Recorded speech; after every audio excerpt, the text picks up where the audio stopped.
So welcome back once again to New Books Network. Today I'm here with Dr. Pankaj Jain to talk about his book, Dharma and Ecology of Hindu Communities, Sustenance and Sustainability. And I think coming to this book, before coming to the author himself, I think when I kind of came across this book, it was quite interesting in a sense for me also.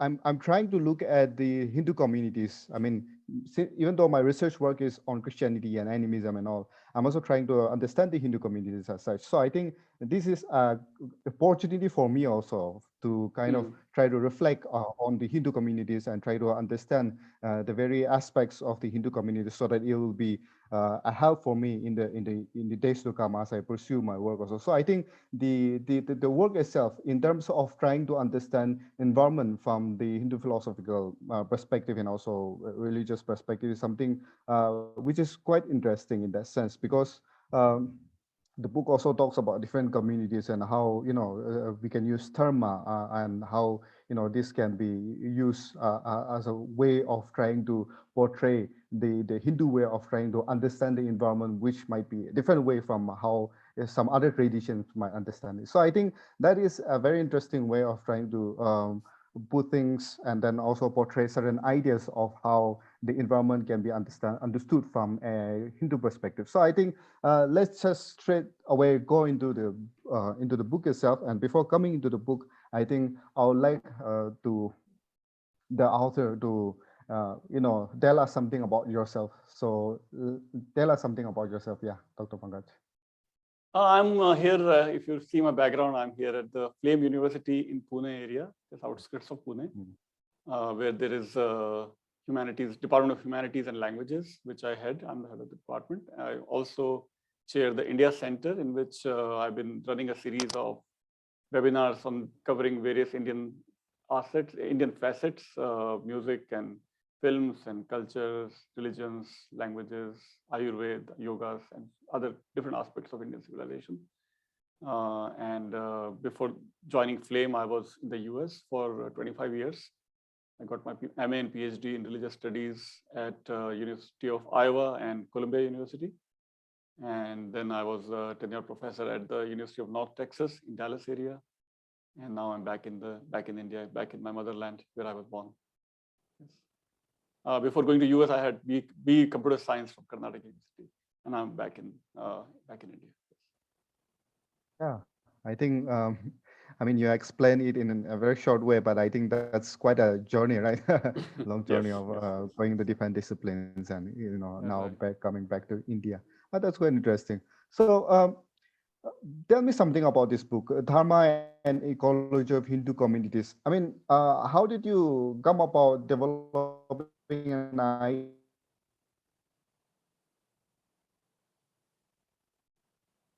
understanding of the environment and such? Yes. So when I was doing my PhD at the University of Iowa, I was looking for a topic which would have a contemporary relevance, and also a topic that can talk about the religious studies issues, different theoretical frameworks that we use in religious studies, and a topic that would cut across two different camps of liberal versus conservatives, or left versus right, blue versus red. So I thought environmentalism would be a good topic that cuts across party lines, that cuts across all these colors of greens and saffron and blue and red, right? So and also I wanted to raise some theoretical issues.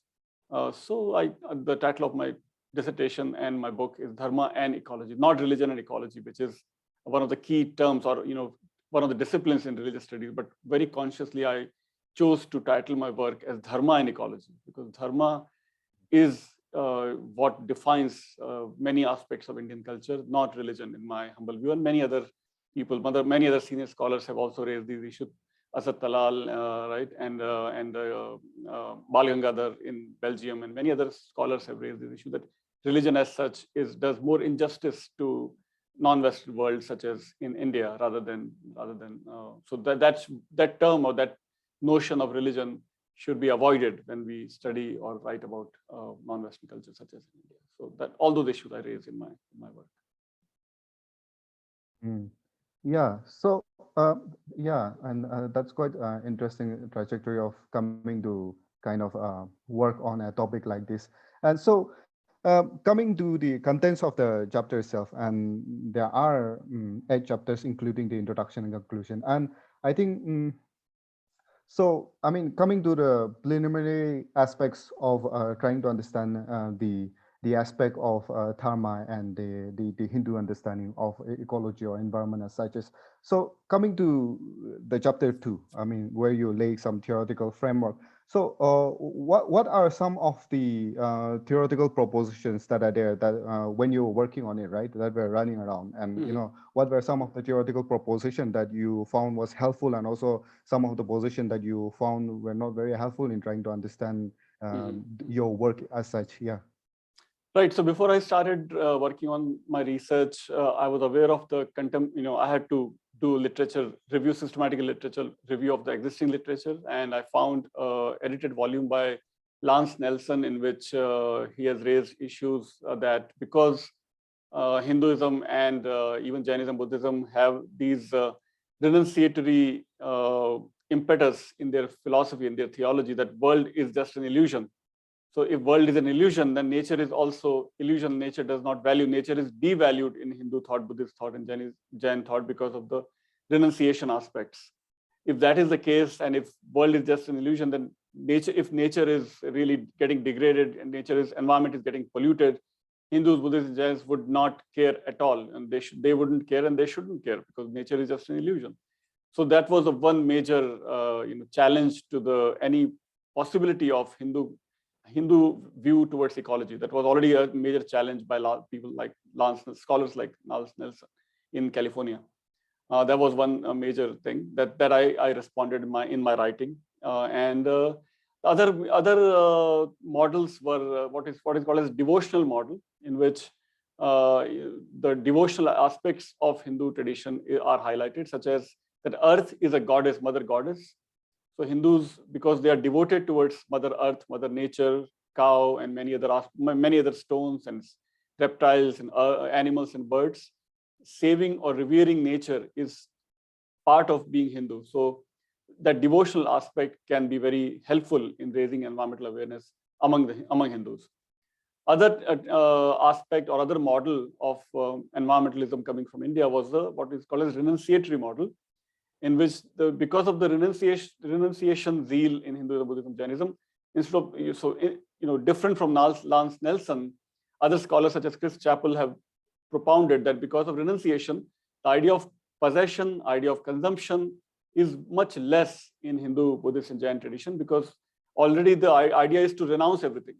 So if everything is to be renounced, then the idea of consumption or accumulation of resources would be much less and less and less.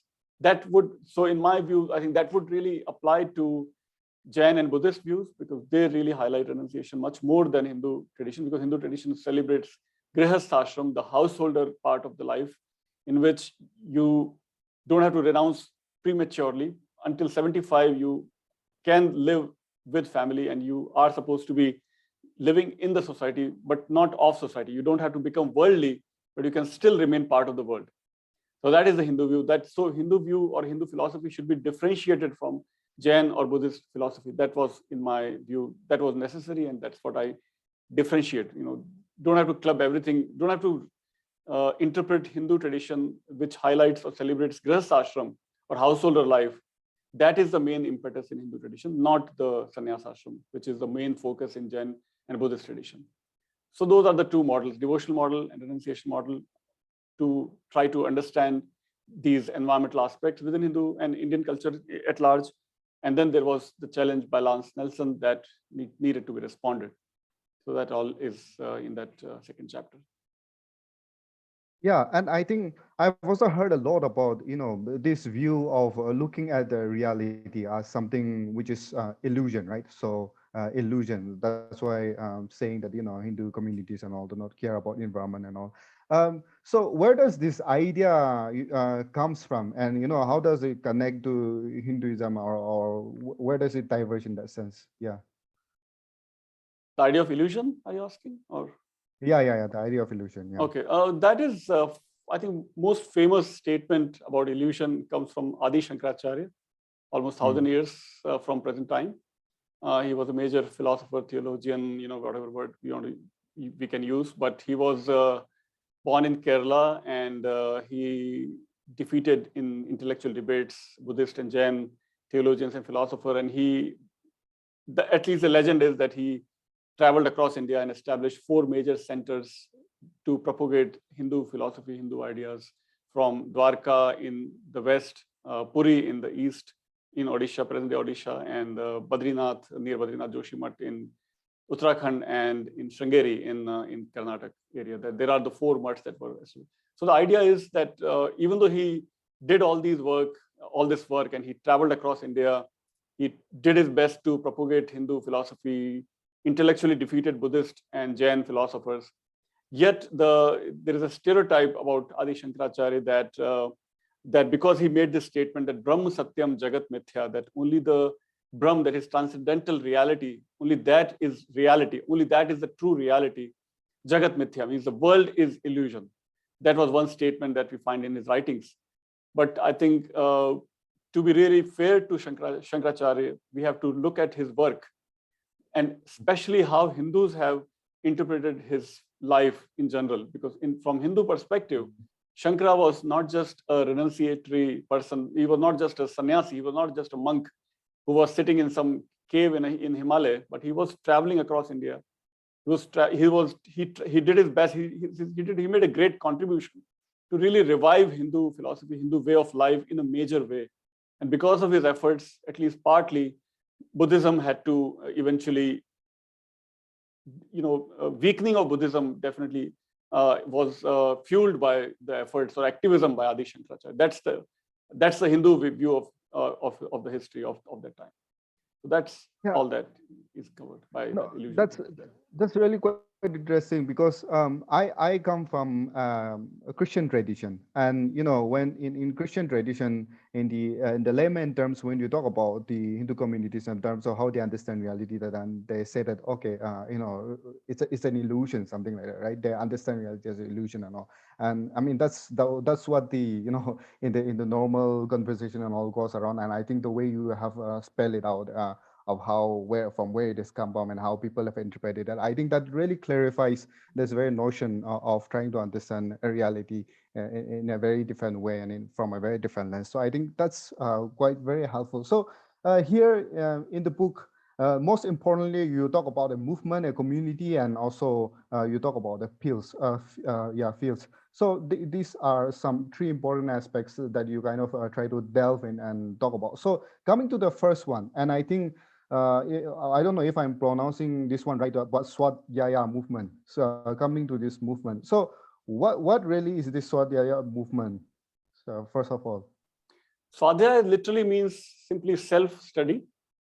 And the movement started around 1940s when the founder, Dadaji Pandurang Shastri Athavale, he started giving discourses, pravachans in Mumbai area, CP Tank area. There's a Bhagavad Gita Pathshala where he started giving pravachans, discourses, lectures on the Bhagavad Gita, Vedas, Upanishads, and so on. And as people started gathering and started listening to him, they were eventually inspired to put those ideas, put those teachings in their action, in their lives. So people started visiting remote areas of Gujarat, Saurashtra area, coastal areas of Gujarat, where they tried to share these ideas with their fellow Hindus in coastal areas of Gujarat. And eventually those kind of visits, which were called as Bhakti Feri and Bhav Feri, that is devotional visits, led to the creation or generation of a new kind of a community that was called as Swadhyaya Parivar. And in that, the idea was that we are all united by common bond of spirituality. So that Parivar feeling, Vasudhaiva Kutumbakam, which is also in the Hindu text, that entire planet is a family, entire world is a family. So how do we experience that family feeling, or universal brotherhood or sisterhood, universal fraternity? How to experience that? So this is an experiment, as they call these actions, these Bhakti Feri is kind of an experiment, spiritual experiment. So in that spirit of experiment, as they met their fellow Hindus in Gujarat and eventually Madhya Pradesh, Maharashtra, and different parts of India, and eventually different parts of the world. Almost every part of the world has Swadhyaya movement now. So idea was to keep expanding and keep experiencing this idea of a universal fraternity. So that is how the work started. It became a family, spiritual family, and then with the family, everything that was done by these people had some byproducts as environmentalism. Environmentalism as such was not their official focus. Their focus was simply to keep experiencing this spiritual brotherhood, fraternity, and so whatever else happened in the society or in the environment was just a byproduct. That was not the focus. So they did many things. They created new orchards, new gardens, new sacred groves, and so on. So all that had very positive environmental impact. So you talk about different features of Swadhyaya movement that resembles different world traditions, different features. Now, just give a short description of all these features. The first feature was the Arboreal Dharma, and the second was bovine Dharma, Earth Dharma, and then I think lastly you talk about this Yogesvara thing. So I think give a short description about what all of this Dharma is about. Right. So Arboreal Dharma is I coined this term. What they call is Vriksh Mandir, simply. Vriksh Mandir. Vriksh means tree, Mandir means temple. So tree temples.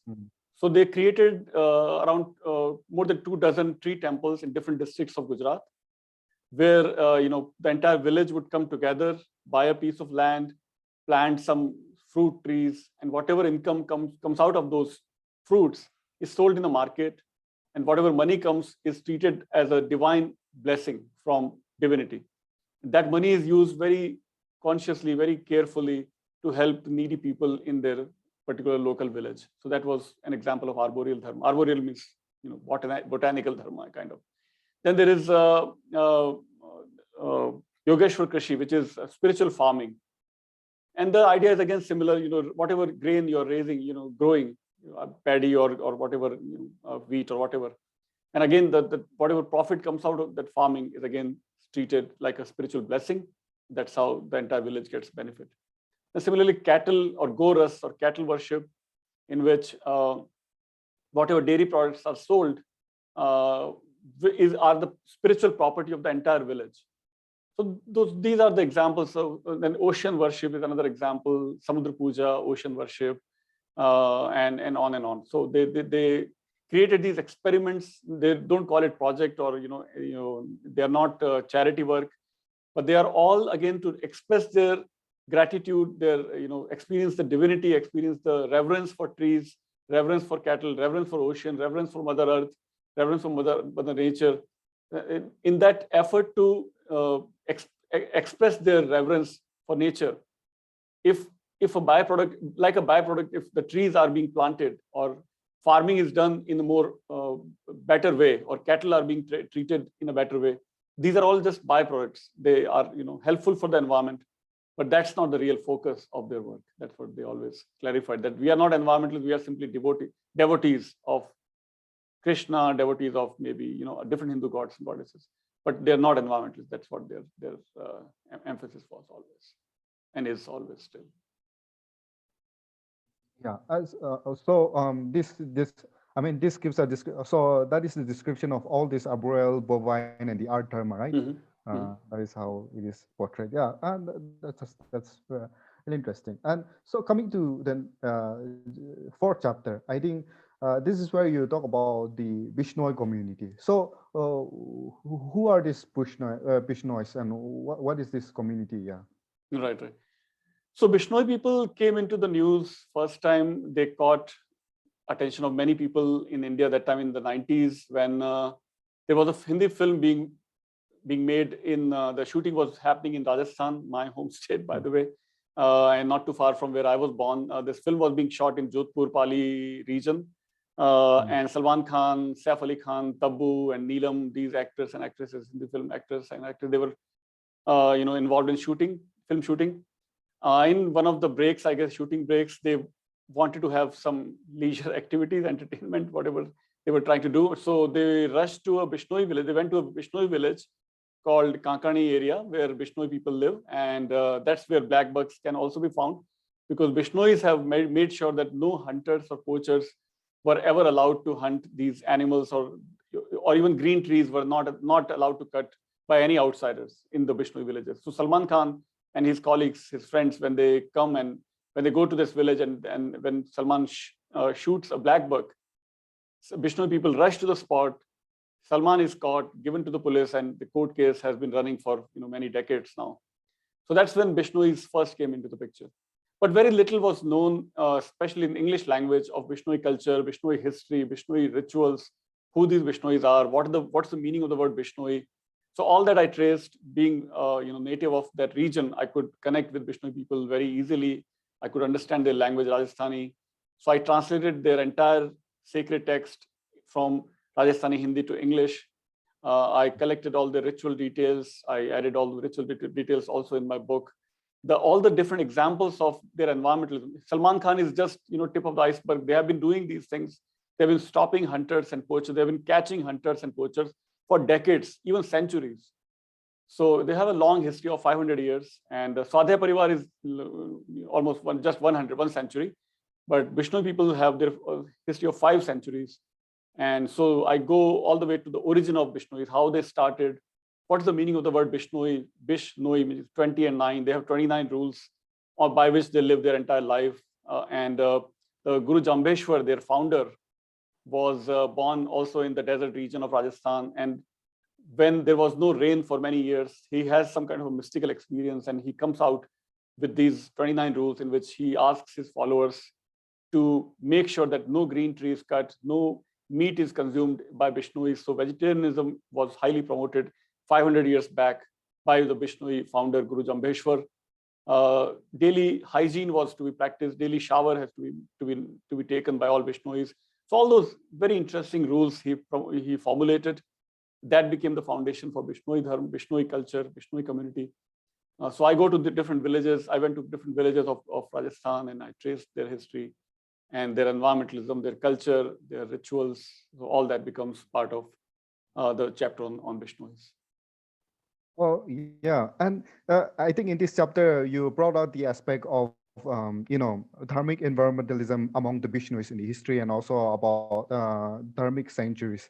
And I think so. You brought out these 2 aspects. So, what are some of the interesting features in that sense, in this aspect, right? In these 2 aspects, coming to the Bishnois. When you look at the Bishnois, what are some of the interesting features of these aspects? Yeah. So like I mentioned that, long before climate change or biodiversity, global warming, environmentalism, long before these words that entered our language, our daily usage, 500 years before, Guru Jambeshwar had already tried his best to take care of the very fragile ecology of Rajasthan, which is a desert region. So now, even today, we find Rajasthan desert, or India's the only state of India where there is some desert is Rajasthan.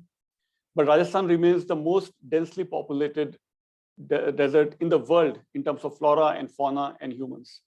So why this flourishing of flora and fauna, humans and animals and birds and plants and trees that are found in this desert region? One of the reasons is the Bishnoi community, because they have practiced strict vegetarianism. They have not allowed for anybody to cut their green trees. Nobody can go and kill their black bucks or deer or any other animals or birds. Their founder taught these great lessons to his followers, and he also did many of the things that he was teaching others. So he created also these new sacred groves that are still maintained by Bishnoi people. World's first environmental sacrifice was also done by Bishnois in 1730s or so. About 363 Bishnoi men, women, and children sacrificed their lives as they literally hugged their khejdi tree near Pali and Jodhpur in Rajasthan region. And as Bishnoi, as the soldiers from Jodhpur king were looking for the green, firewood from the Bishnoi villages, Bishnoi people sacrificed their lives, but they did not let the green trees cut by these soldiers. So that's the first major example of environmental sacrifice, literal sacrifice to save trees that we find in Bishnoi village. Many scholars think that that example of literal hugging of the trees became the role model or became the inspiration for the Chipko movement in 1970s, when people in Uttarakhand, people in Himalayan villages of present-day Uttarakhand or that time Uttar Pradesh, when they also literally hugged the trees and saved thousands of trees in the entire Himalayan region. So those are some really interesting aspects of Vishnoi that now they are pretty well known. But when I was doing my research, my translation of their work is the first translation in English of the Vishnoi sacred text and Vishnoi history, Vishnoi culture, and environmentalism and so on. Yeah, yeah, yeah. So, coming to the next chapter, I mean, you have been saying this word sacred groups. So, I mean, for the sake of our audience, what is this sacred group? What makes a group sacred? Yeah. Yeah, Tia, you are sitting in Meghalaya, and when I came to Meghalaya in 2018, I went to Nehu, where you are located, where you're doing your PhD. Then I went to Shillong, I went to Cherrapunji.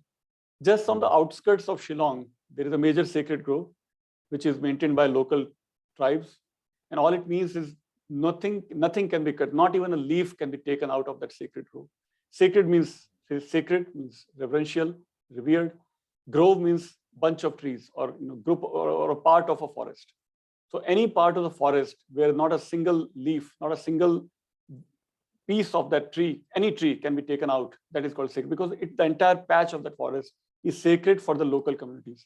There are thousands and thousands of sacred groves across India and other parts of the world as well, but especially where more tribal people are, because tribal people or local indigenous people have very close connection with nature across India and across the world. Native Americans in North America, South America, in Africa, and Southeast Asia, and definitely in India.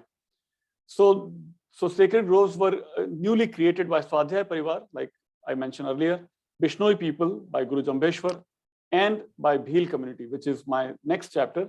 So Bhils still have their sacred groves where not a single leaf, not a single twig can be taken out of that sacred grove in Rajasthan, Gujarat, Madhya Pradesh, where I did my research for my third chapter. So that is the sacred grove. So that is how you explain sacred grove, where there is a shrine inside that patch of the forest. Because of the shrine, because of the deity, the entire that patch becomes sacred, very, very, very sacred, extremely sacred. Yeah. And while talking about sacred groups, you specifically pick up this Pilg community. So who are these Pilgs? Right. So like I was just hinting, so indigenous people of any region, also called as, in common language, tribal people. So Bhil is one of the scheduled tribes of India, like Meenas and many others, indigenous communities. So Bhils are also one of the scheduled tribes of India. And so because they have been living on their land for thousands of years, so that is how they have lived. So, they have also designated some part of the forest as sacred grove, because inside that sacred grove, there is a small shrine to Hanuman, to local Bhairav or local Shiva, or any stone like a figure, and they just start doing rituals on that figure, and becomes a temple, a small shrine. And because of the shrine, that part of the forest becomes sacred, and that sacred area of that forest is saved. And as the nearby areas of trees, nearby tree can be cut, but because of the sacred grove, those trees will never be cut. That is how they have saved their flora and fauna for thousands of years. So that is how Bhils have lived. Yeah. So and when you talk about the fields, interestingly, you use the word like faith-based sacred groups, and also the second category is faith-based and government effort sacred group related to. So what are these distinctions, and what is this faith-based sacred groups? So sacred groves or any plantation activities, if they are done by the government, it is a very limited appeal. Government people will come, forest department, they will come and they will plant some new trees. But if nobody is maintaining those trees may not survive after a few years. But if the trees are planted and taken care of with faith as their main emphasis, because people have faith in certain indigenous local trees, then those trees have really long life. Those trees will survive forever. So even government departments such as forest departments in India, in many cases, they will work in tandem with local communities, indigenous communities, so that the trees can be better taken care of. Trees will not die off after a few years. So that is how they both work hand in hand. That is how they have made sure that the trees survive, forests survive for whatever. With such a heavy pressure of population in India, there are almost 1.4 billion people in India. And yet only in India, outside Africa, only in India, you find large beasts such as rhinoceros in Assam, not too far from where you are, Taitya. We find elephants, large elephants all across India. We find lions only in Gujarat, in India, outside Africa. Only other country, no other country in the world has lions except India and Africa. Of course, African countries have a lion, but African countries are not so heavily populated. But India has 1.4 billion people. If there is any other comparative country, all animals are wiped out. North America, no wildlife, no major beasts are found in North America, South America, or China, Russia, all everywhere, they're all extinct, they're all gone, they're all killed, hunted for whatever reasons, for the different parts of animals, smuggling, whatever. But in India, we have tigers, we have leopards, we have rhinoceros, we have elephants, we have bears, we have lions. So why? Because of these communities that have taken care, that treat these animals, many of these trees are treated sacred, treated as if they are divine, because of the traditions of vegetarianism. That is how these forests have survived for thousands of years, and even today they survive. And many of the cases are where national park is designated by Indian government or state governments, but they work hand in hand with local communities. Because if you don't involve local communities, those government efforts are all top-down efforts. But local communities are bottom-up of effort. They have been living there for thousands of years. So when both forces combine together, join together, that is how you save the flora and fauna. That is how you save beasts. That is how you save animals and forests. And that is how India still does have all these large parts of forests that are still intact across Arunachal Pradesh, across Assam, across Himalayas, across many parts of Gujarat and South India, and on and on. Yeah. So since we have talked so much about the communities and the people, and how they understand the environment and the dharma and all, during the last part of your chapterization, chapter 7, we come to some theoretical aspect, and I think let's just dabble on some theoretical aspect, because these are some things which are very important. So how do we understand the word dharma? Can you explain something or say something on this? Yeah. Right. So in the beginning, I was alluding to the word dharma, which is a better word for understanding Indian culture, non-Western cultures, because especially in the Indian context, dharma comes from the Sanskrit root dhri. Dhri means to sustain, to withhold, to support, right? And dhri means to sustain, most importantly. And sustain is the root for the word sustainability and sustenance, right? So I connect sustainability with the meaning of the word dharma, which is based on the root dhri. Dhri also means to sustain. So dharma inherently, implicitly means to sustain.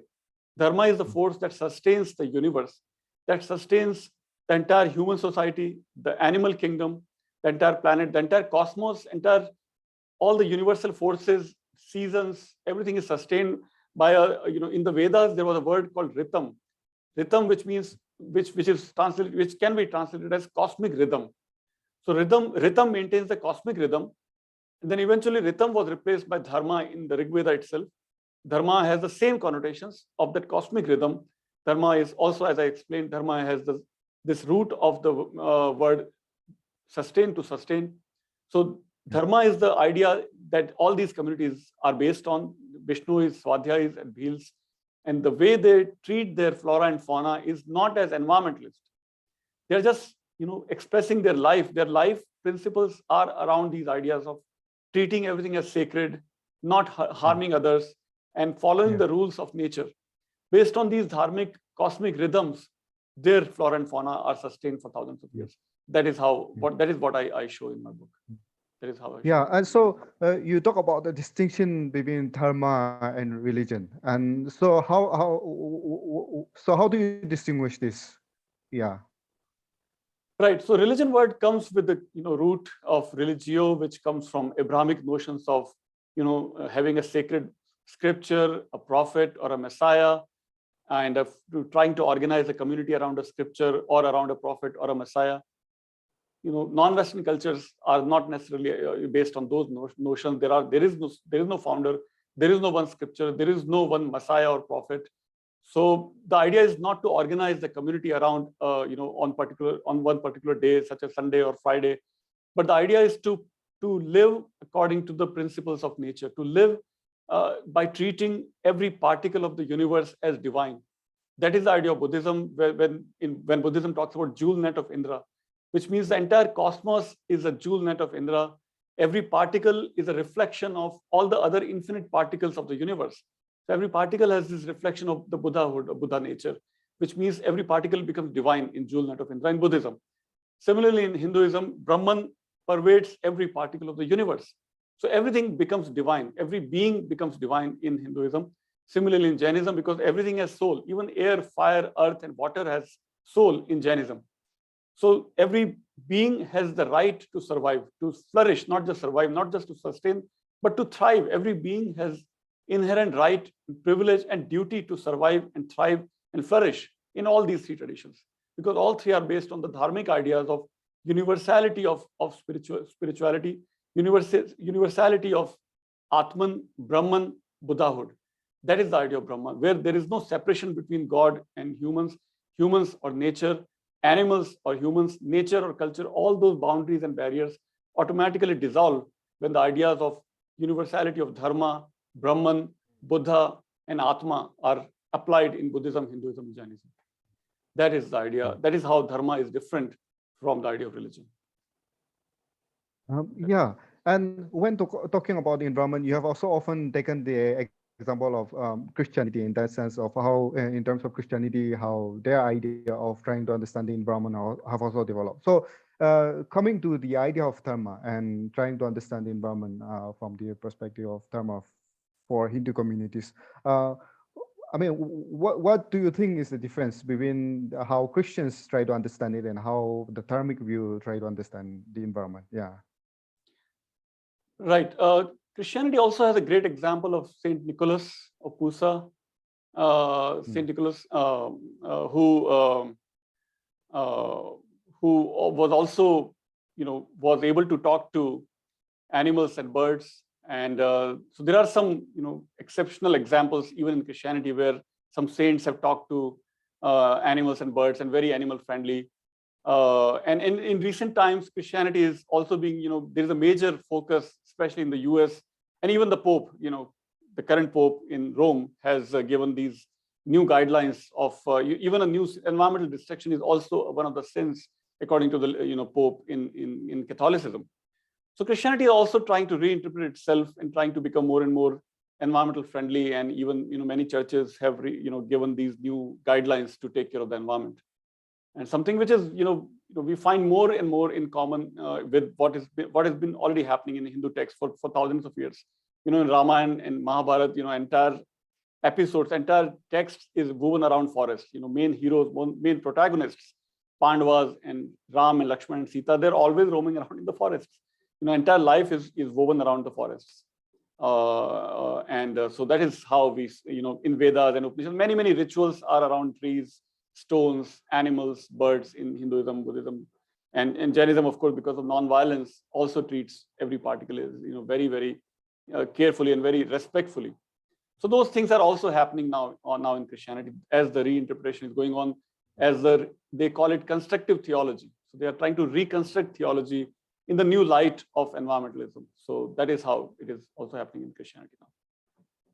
Yeah. That's quite interesting. I see. Since you have gone through interviewing these people, and you have seen the ground reality of how this dharmic understanding of the environment is practiced, and you have really thought about these aspects. So coming to the modern life is when the structure, the big structures like building, and then the kind of like machinery and all of these industries are necessary, right? So how does these two go hand in hand? The dharmic understanding of environment, and how does the advancement in technology and all those things, how can these two go hand in hand in terms of the development in industries and all? Yeah, now it's a big challenge because all these great ideas that Gandhi also exemplified. Gandhi didn't want modern, big industries, and he was all, more in support of local communities, such as what I describe also, Bishnois, Swadhyais, and Bhils. They're all rural communities. They are not, urban communities. But with big cities and big industries, it is going to be a challenge now. It's already, effects of climate change we can already experience. All these big floods in every part of the world now, Germany or Spain or Italy or United States or India. No part of the world is now untouched by climate change impact.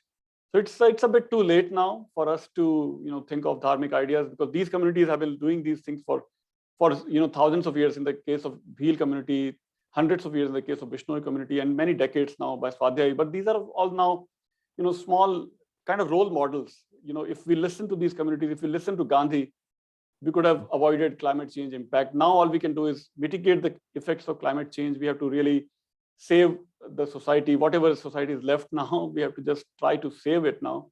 So we have to now really accelerate and go for more green technologies. Even that may be too late, because no technology there is no technology that does not have a carbon footprint. Even electric cars are made with great amount of greenhouse gas emission that are emitted into the atmosphere. There is no sacred, there is no magic bullet now. Unfortunately, we are too late now for avoiding climate change. Yeah. And I think all of us together as humanity, we need to work towards trying to better understand also Edison and mitigate these effects. So I think that's something which is very important. So in our conversation, is there anything that I've missed out which you think is important and needs to be spelled out? Yeah. No, I think we covered pretty much all the major aspects, that's my first book. Yes. Yeah. So I mean, the norm is that I ask you what is your next project, but then we are coming together again for another book of yours. So give a kind of a teaser for our next podcast interview about your next book. Yeah. We'll talk about second book, I think, in the second interview. I think let's talk. Let's complete. Yeah. So what's the title of the book in that sense? Yeah. Oh, second book. Oh, yeah. Okay. It's called as Moving the Mountains: Science and Socio-Religious Revolution in India, and that is based on my research in Uttarakhand and Punjab. So we'll talk about that maybe in the second episode.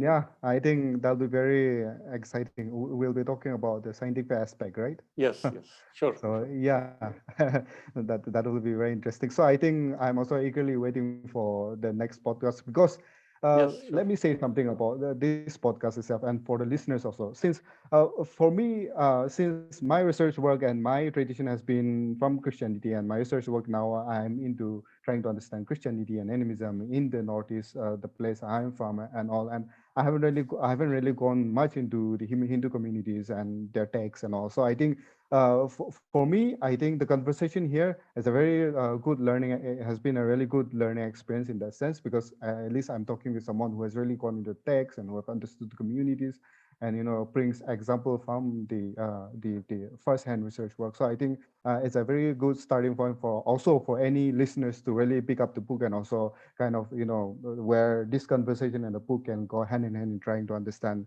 the conceptual aspects, and also trying to understand the Hindu communities and how the Dharma works, and how it can really help in trying to mitigate the environmental crisis that we are also facing. So I think it has been a very lovely conversation. Thank you, Dr. Pankaj, for being here with me. Yeah. Thank you so much. Yeah.